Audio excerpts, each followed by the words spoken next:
사랑하는 나눔가족 여러분, 말씀으로 시작하는 복된 아침입니다. 오늘 말씀도 지혜와 어리석음 사이에 있는 인간, 의인과 악인 사이에 서 있는 우리의 삶의 자리에 다양한 현실 문제들을 언급하고 있습니다. 그 중에 가장 눈에 띄는 것이 가난한 자를 향해 가지는 태도입니다. 오늘 말씀에 20절과 21절 그리고 31절에서 가난한 사람들에 대해서 언급하고 있지요. 가난한 자는 이웃에게도 미움을 받게 되나 부유한 자는 친구가 많으니라. 이웃을 없은 여기는 자는 죄를 범하는 자요, 빈곤한 자를 불쌍히 여기는 자는 복이 있는 자니라. 20절 말씀은 현실 사회에 대한 냉정한 관찰을 그려내고 있습니다.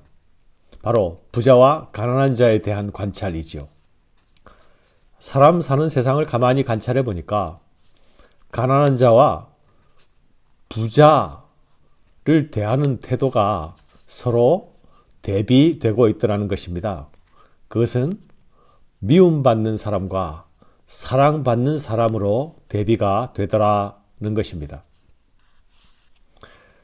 가난한 사람들은 이웃에게 미움을 받고 있는데 부자는 많은 사랑을 받고 있더라는 것입니다. 여기서 부유한 자는 친구가 많으니라 라는 말씀은 문자적으로 많이 사랑을 받는다라는 뜻입니다. 이러한 관찰은 사람이 만들어내고 있는 세상, 그 세상이 그려내고 있는 그림이 기울어진 그림, 삐뚤어진 그림, 슬픈 그림을 그려내고 있다는 것입니다. 그 이유는 무엇입니까? 바로 사람들이 가지고 있는 돈과 재물에 관한 생각, 부와 가난에 대하여 가지는 생각과 태도가 기울어져 있기 때문이 아닙니까? 잠언의 말씀은 부와 가난에 대해서도 자주 언급하고 있지요. 그러나 오늘 말씀은 가난한 사람과 부한 사람을 대하는 우리의 태도에 대하여 말씀하고 있습니다. 잠언의 말씀은 슬픈 현실에 대한 관찰에서만 멈추지 않고 이런 세상 속에서 하나님을 경외하는 사람들이 들어야 할 교훈을 제시하고 있습니다. 그 교훈의 말씀이 무엇입니까? 이웃을 업신 여기는 자는 죄를 범하는 자요, 빈곤한 자를 불쌍히 여기는 자는 복이 있는 자니라. 누가 복이 있다고요? 빈곤한 자를 불쌍히 여기는 사람. 그러나 이웃을 멸시하는 사람은 죄를 범하는 사람이라 말씀합니다. 여기 이 이웃은 모든 이웃을 말하기보다 가난한 이웃을 말하고 있는 것이죠. 가난한 이웃에 대하여서 특별히 불쌍하게 여기라 말씀합니다. 그가 복 있는 사람이다 말씀합니다. 여기에 불쌍히 여기라는 말씀은 그냥 마음으로만, 심정적으로만 불쌍히 여기라는 말씀입니까? 그것이 아닐 것입니다. 사랑하는 여러분, 예나 지금이나 가난이 환영받는 곳은 어디에도 없지 않습니까? 가난한 사람이 환영받는 것도 찾아보기가 힘듭니다. 분명 가난은 극복해야 할 대상입니다. 그러나 가난한 사람은 관심을 받고 돌봄을 받아야만 할 대상입니다. 성경은 빈곤한 자를 불쌍히 여기라고 말씀하고 있습니다. 부자가 대접을 받고 환영받는 사회는 언제나 가난한 자에 대한 소외를 동반하게 됩니다. 가진 것을 기준으로 사람을 판단하고 대하는 세상 속에서 언제나 가난한 자는 뒤로 밀려나고 관심 밖으로 밀려나고 소외의 대상이 될 수밖에 없습니다. 이런 그림이 신약의 초대 교회 속에서도 나타나고 있는 것을 확인할 수 있습니다. 야고보는 이런 모습에 대하여서 분명히 단호하게 말하고 있죠. 내 형제들아, 영광의 주 곧 우리 주 예수 그리스도에 대한 믿음을 너희가 가졌으니 사람을 차별하여 대하지 말라. 너희끼리 서로 차별하며 악한 생각으로 판단하는 자가 되지 말라 합니다.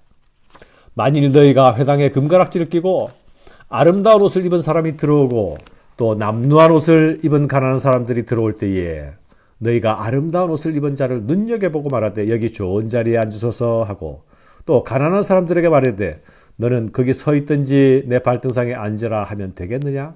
그래서는 안 된다는 것이죠. 내 사랑하는 사람들아, 내 형제들아, 들을지어다. 하나님이 세상에서 가난한 자를 택하사 믿음에 부요하게 하시고 또 자기를 사랑하는 자들에게 약속하신 나라를 상속으로 받게 하지 아니하셨느냐? 야고보는 성도들을 향해서 가진 것을 기준으로 차별하지 말라. 그것은 악한 생각이다. 하나님은 부자만 아니라 가난한 자도 사랑하신다. 너희가 사랑해야 할 대상은 가진 것을 기준으로 나뉘어져서는 안 된다. 라고 말씀합니다. 오늘 자문의 말씀은 가난한 이웃을 업신 여기지 말고 불쌍히 여기라고 말씀하고 있지요. 사랑하는 여러분, 내가 가난한 사람들을 불쌍히 여길 수 있기 위해서 먼저 가난한 사람들이 나의 관심의 대상이 될 수 있어야 합니다. 가난한 사람들을 향하여서 내 지갑을 열 수 있기 위해서 그들이 내 시선 속에 들어와야 하며 그들의 상황을 내 마음이 동정할 수 있어야 합니다. 내 시선이 가난한 사람에게로 다가갈 수 있어야 하며 또한 그들을 향하여서 하나님의 마음을 내가 품을 수 있어야 하는 것입니다. 신구약 성경은 일관되게 하나님은 고아와 과부와 같은 가난한 자들에게 특별한 관심을 가지시는 분이라는 것을 말씀하고 있지 않습니까? 하나님께서 그들에게 특별한 관심을 가지는 것은 그들이 특별히 선해서가 아니지 않습니까? 그들이 세상에서 전혀 관심과 사랑을 받지 못하기 때문입니다. 그래서 헷세대의 하나님은, 사랑의 하나님은, 자비의 하나님은 그들을 특별히 불쌍하게 여기십니다. 악을 도모하는 자는 잘못 가는 것이 아니냐. 선을 도모하는 자에게는 인자와 진리가 있으리라. 선을 도모하는 자, 선을 추구하는 자, 이 자가 바로 하나님의 헷세들을 품는 자입니다. 하나님의 마음을 품는 사람이지요. 사랑하는 여러분, 오늘 말씀은 가난 자체에 대한 가치평가는 뒤로 하고 있습니다. 다만 가난한 사람들을 어떻게 볼 것인가, 어떻게 대할 것인가에 대하여 말씀하고 있죠. 오늘날 우리 사회는 절대 빈곤에서는 벗어나 있는 사회가 아닙니까? 오히려 오늘날 우리 사회의 문제는 상대적인 빈곤의 문제입니다. 이런 세상 속에서 모든 사람들이 나보다 높은 곳, 나보다 많이 가진 곳만 바라본다면 모든 사람이 상대적인 박탈감, 상대적인 가난의 상태에 빠지지 않겠습니까? 오늘날 모든 사람들이 이 상대적 가난 신드롬을 겪고 있는 듯이 보입니다. 사랑하는 여러분, 내가 바로 가난한 자이다 라고 생각하게 되면 나의 시선은 절대로 가난한 자를 향해 다가갈 수 없습니다. 내가 도움을 받아야 하는데 내가 누구를 도울 수 있겠습니까? 상대적인 가난의 사회 속에서 우리는 나보다 낮은 곳, 나보다 약한 곳, 나보다 힘없는 곳을 향하여서 시선을 줄 수 있어야 하겠습니다.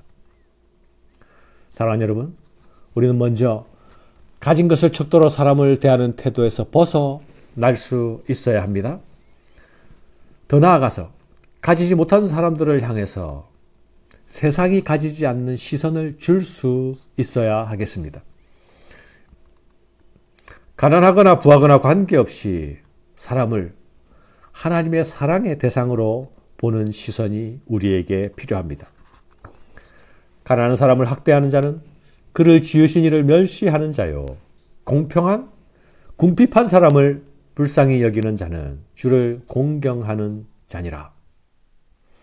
가난한 자를 향한 하나님의 관심 속에서 우리는 의의 또 다른 얼굴을 만나게 됩니다.